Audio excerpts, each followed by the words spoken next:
Yo, Bakayalo Konoyalo, oui, on se retrouve pour une petite review du chapitre 1050 de One Piece, évidemment. Bon, cette fois-ci, comme vous pouvez le voir, on va jouer un peu sur les petits effets. On va ajouter quelques petits effets de zoom, d'effets de déplacement, tout ça de la vidéo. Vous allez voir, ça va être un peu plus dynamique. Vous me direz en commentaire si c'est mieux ou pas pour vous. Mais voilà, on essaye des choses sur notre chaîne. Et puis voilà, vous me direz ce que vous en pensez. Parce que là, c'est quelque chose de nouveau. Le chapitre 1050, ça marque un fait incroyable.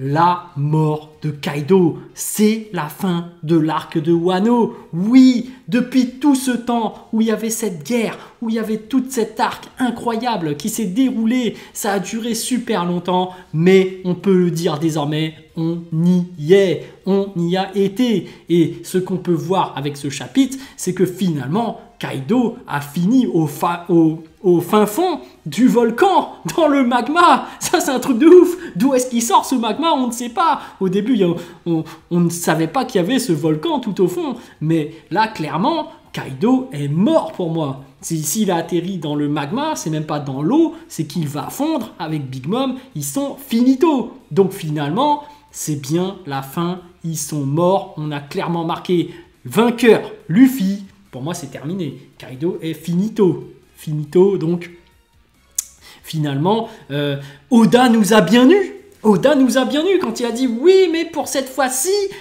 on ne finira pas Kaido avec un simple coup de poing. » Finalement, ce qui s'est passé, c'est que Luffy, il est arrivé, il a foutu un gros coup de poing. C'était pas un coup de poing classique, c'était un coup de poing de géant. Sacré Oda, il nous a bien eu. D'ailleurs, il nous a toujours bien eu. Hein. Le One Piece, on ne sait toujours pas ce que c'est. Mais moi, je vous le dis depuis le début, c'est le chapeau de paille. Il est là depuis le premier chapitre, mais quel génie cet Oda. Il nous a encore eu. Il nous fait croire que le One Piece c'est autre chose, mais on l'a sous le nez depuis le début. Oui, Oda c'est vraiment un génie, c'est vraiment un génie, c'est tout.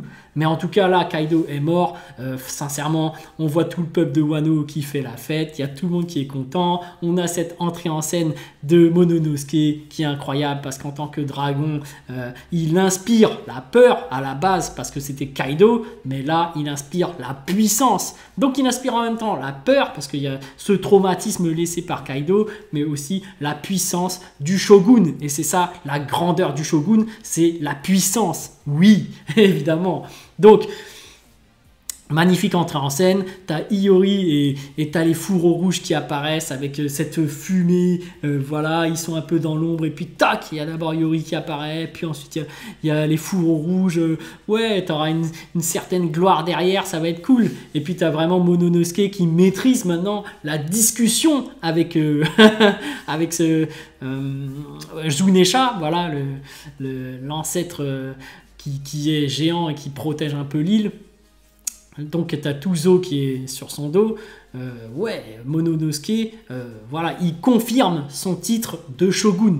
Tu sens la puissance, tu sens qu'il a la maîtrise maintenant. Le mec, c'est plus le petit Mononosuke qu'on connaît. Il a ce charisme désormais de shogun, de leader de tout le pays. Ça va être une grande fête nationale incroyable. Donc là, Luffy, comme il s'est donné à fond, il est encore inconscient. Mais évidemment, il va se relever, il va faire la fête, il va bouffer de la viande et puis il sera remis sur pied. Et donc, bien évidemment, tout ce qu'on attend, nous, c'est ces fameux piafs, les fameux oiseaux annonciateurs des nouvelles primes. Bien évidemment, on veut savoir quelle sera la nouvelle prime de Luffy, parce que désormais, ça va atteindre les sommets. Il va dépasser Kaido, ça c'est certain. Et désormais, en plus, oui, la prime n'est pas forcément en fonction de la puissance, parce qu'il y a aussi le fait que la marine le recherche énormément, parce qu'on apprend maintenant que le Gear 5, là, son fruit du démon, il est super recherché. Et oui, maintenant qu'on sait que c'est le dieu Nika, voilà, tout le monde le recherche.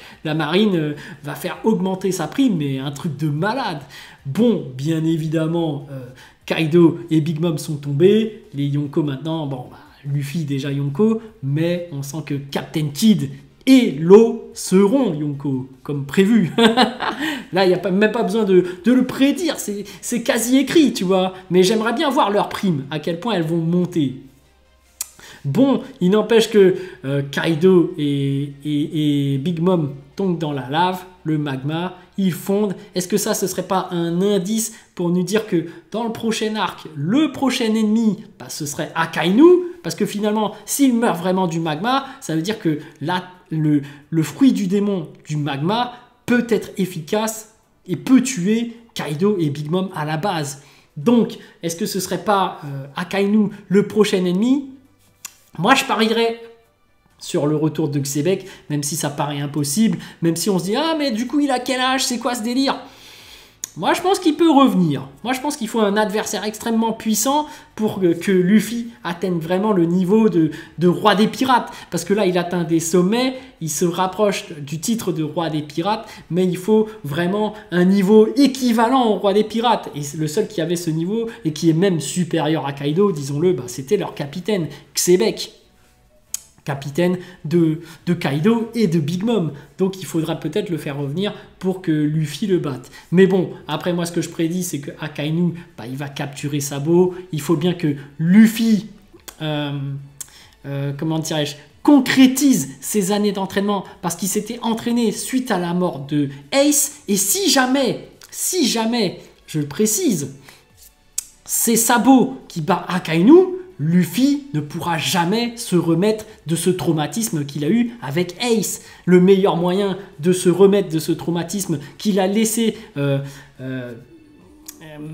dire qu'il n'a pas pu sauver son frère, et ben là, il faut qu'il prouve qu'il puisse sauver son frère. Donc il faut que la même situation se reproduise pour que cette fois-ci, il se concrétise et qu'il prouve qu'il est capable de sauver son frère. Ça, c'est une chose des plus importantes pour l'évolution du personnage.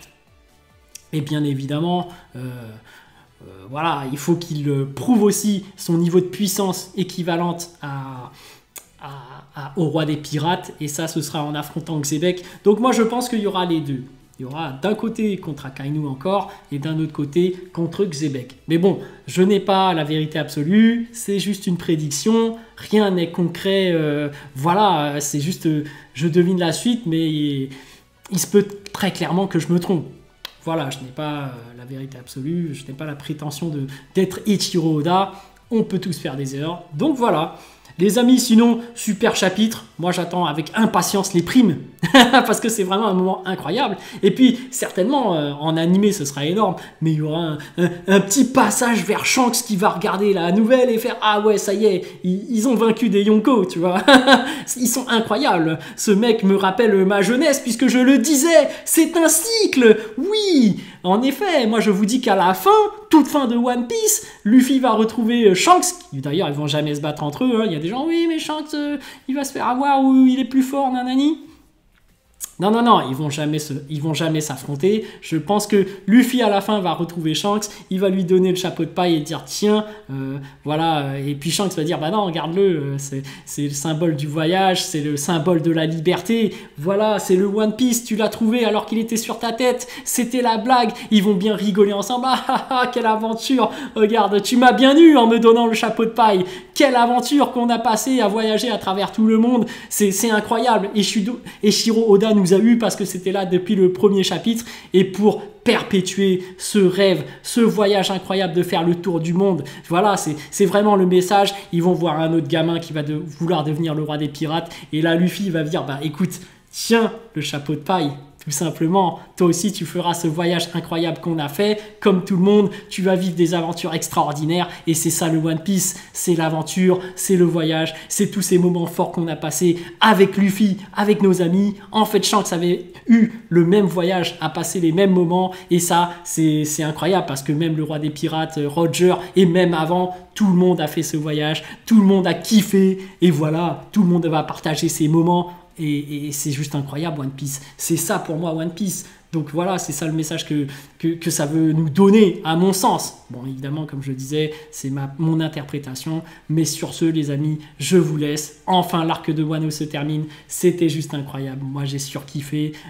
Voilà, j'attends les primes, voilà. Allez, sur ce, ciao ciao. Voilà, j'espère que cette vidéo vous a plu. En tout cas, moi, j'ai vraiment envie de savoir ce que vous avez ressenti et j'ai hâte de lire votre message en commentaire. Évidemment, un petit pouce bleu fait toujours plaisir pour un petit artisan comme moi. Et bien sûr, si vous voulez suivre toute l'actu de ma chaîne, abonnez-vous. Sur ce, je vous dis à plus.